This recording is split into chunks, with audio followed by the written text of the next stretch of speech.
nó bị tụi cái nọ bị tụi cô dạng cô bị đuôi dạng sừng ý sừng từ bị chế này sừng và bị chế này bị tụi bị đuôi dạng sừng bị thật đẹp bị tụi cô bị đuôi dạng sừng chỉ bị chịu tụi như là con cái để nó rồi giờ cả tu lại nó phải nó cái rồi giờ nó sai nữa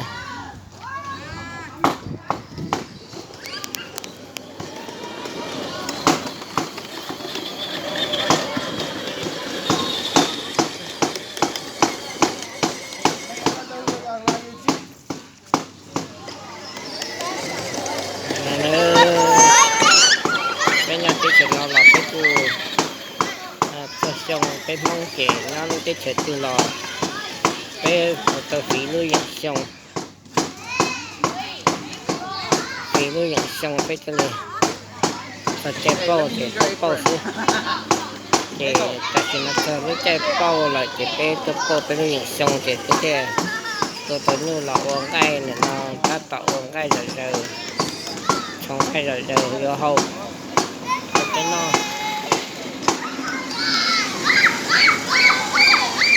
nó sẽ nó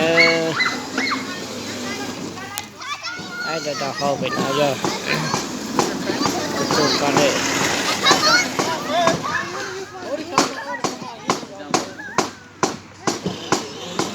ít cho nó để nó bé từ là nó từ giờ tụi đi lo tụi tuôn ra từ tụi đi câu tụi chơi yến tụi câu còn nói không có cò rồi tụi tôi cho nên giờ thì đây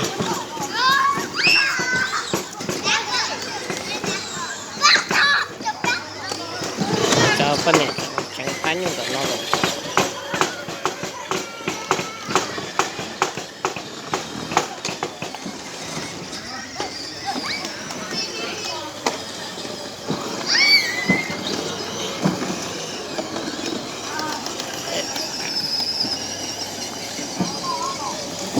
em chơi hai cái chậm nhở mà chơi à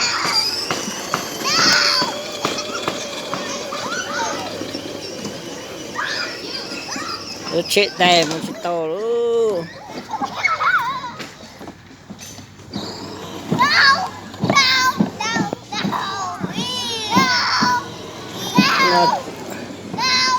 chơi kia chơi to đây luôn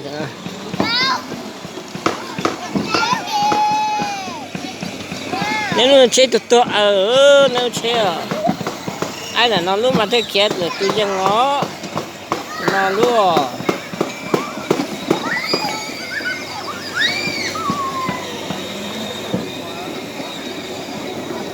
nó lúc mà cái giá chấp kia là tôi dân á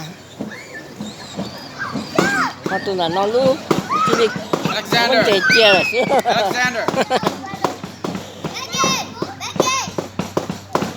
Alexander.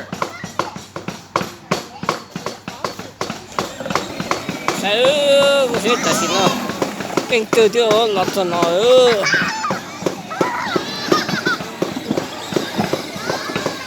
đây rồi nó không chỉ tao rồi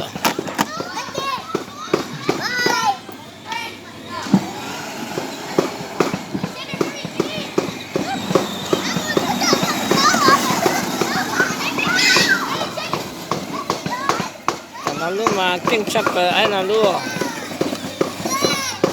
ai nào giờ tụi phải nữa tụi nó là nó kinhจะเช็คกันเหรอโอ้โหมันโตพันจ่าปุ่นดาว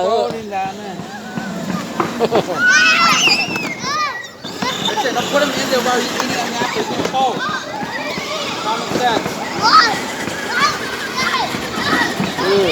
Take him out. Where's he going?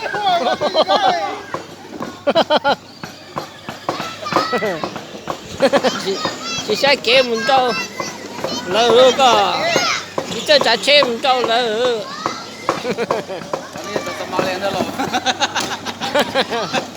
chỉ cho trả chế chỉ sẽ kể mình đâu lỡ là chỉ sẽ kể đi thôi trời nào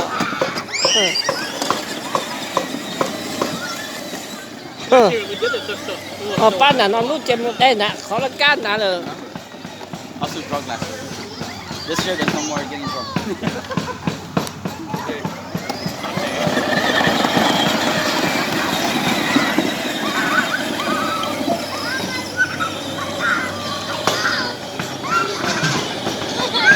mà tụi phải trả thế cái cờ tụi nó ta chỉ mà chỉ sẽ kể đi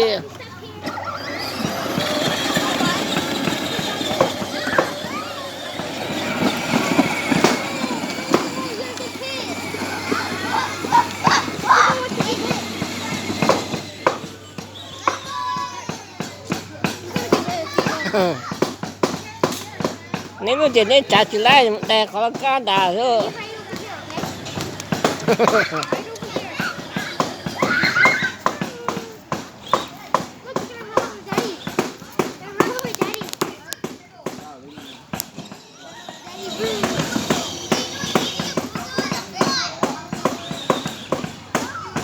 ai trả chơi là chỉ cho trả tụi đã trả tụi phần Nếu không có chú nào con. chỉ cho trả chơi à tụi đã chỉ cho trả chơi à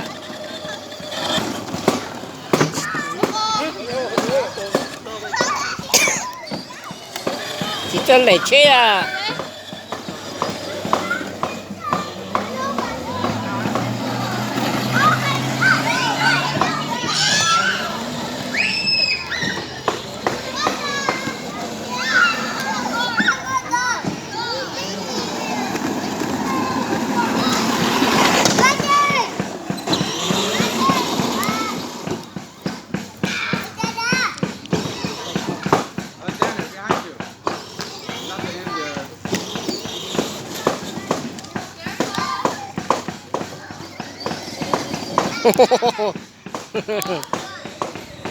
được bông thì được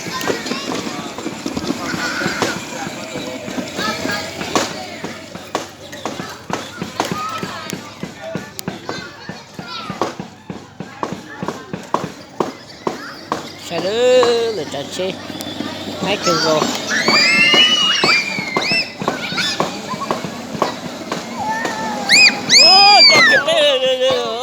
nè tụi nó chỉ tới trả chơi ở tụi nó à chứ nó cho tin năng là cái gì in ra ở tụi nó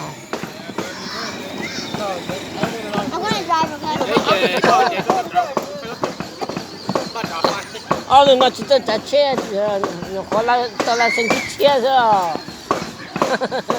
tao mà lại sinh ở tụi nó nè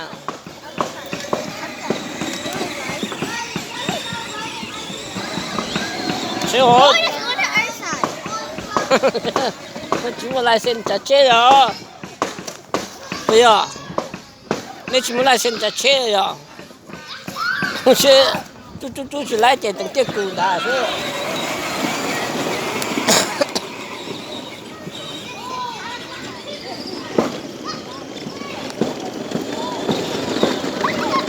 Cái người ấy nó mà chơi rồi.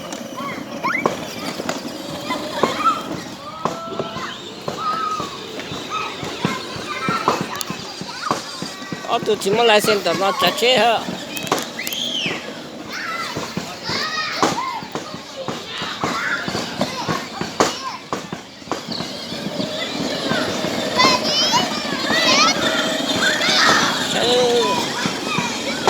Muốn lại xem trả chế. Chỉ tốt từ đó tiếng cay đấy. Từ mấy tiếng cay.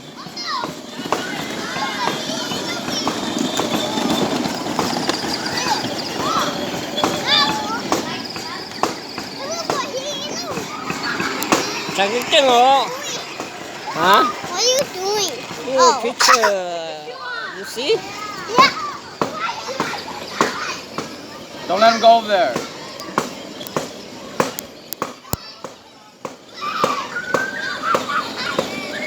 No, my dear, too. Just smack his leg.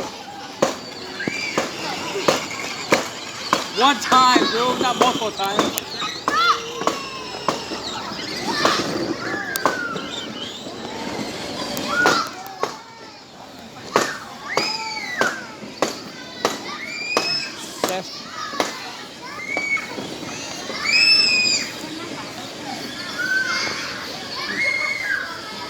Để chụp tranh nữa nó. Hey, I saw that.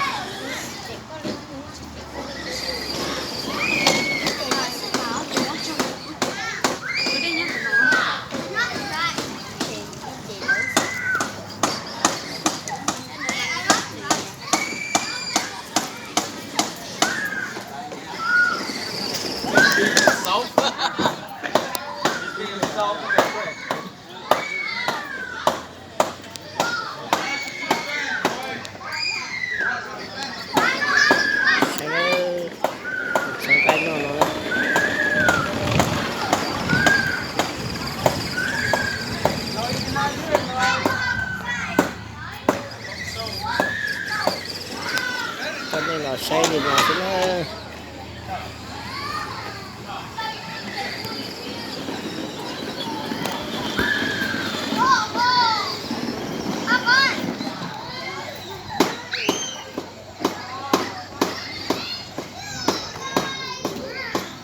cho nên là xe thì nó sẽ cho nên tàu đây cái là xin được đó.